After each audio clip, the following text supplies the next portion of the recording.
महाराष्ट्राच्या राजकारणात एकच चर्चा, गोपीनाथ मुंडेचे खरे वारसदार कोण? हा प्रश्न आता केवळ राजकीय नाही तर कौटुंबिक वादात रूपांतर झाला आहे. मुंडे कुटुंबातील नातलग सारंगी महाजन यांनी थेट आरोप केला आहे की पंकजा आणि धनंजय मुंडे हे केवळ जमिनी लाटण्यासाठीच एकत्र आलेत. माझी स्वतःची जमीनही या दोघांनी बळकावली आहे. आणि इथेच त्यांनी पंकजा मुंडेवर तिखट शब्दात टीका करत म्हटलं आहे की गोपीनाथ मुंडेंनी मुलीला घडवलं पण ही घडली नाही, ती बिघडली. या वक्तव्याने राजकीय वातावरण तापलं आहे. आणि आता प्रकाश महाजन यांनी थेट प्रत्युत्तर दिलं आहे की सारंगी, तुम्हाला लाज वाटत नाही का? ते म्हणाले, ज्या मुलीवर वडील गेल्यानंतर संकटाचं सावट आलं त्या पंकजावर असा घाणेरडा आरोप करताना लाज वाटत नाही का?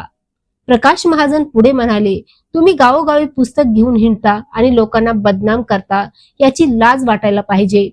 त्यांचा तुम्ही स्वाभिमान करता. एकेकाळी गोपीनाथ मुंडेच्या नेतृत्वाखाली एकत्र असलेलं कुटुंब आज आरोप प्रत्यारोपाच्या रणांगणात उतरलं आहे. आता पाहावं लागेल हा वाद कुठे थांबतो आणि गोपीनाथ मुंडेचे खरे वारसदार कोण ठरतात.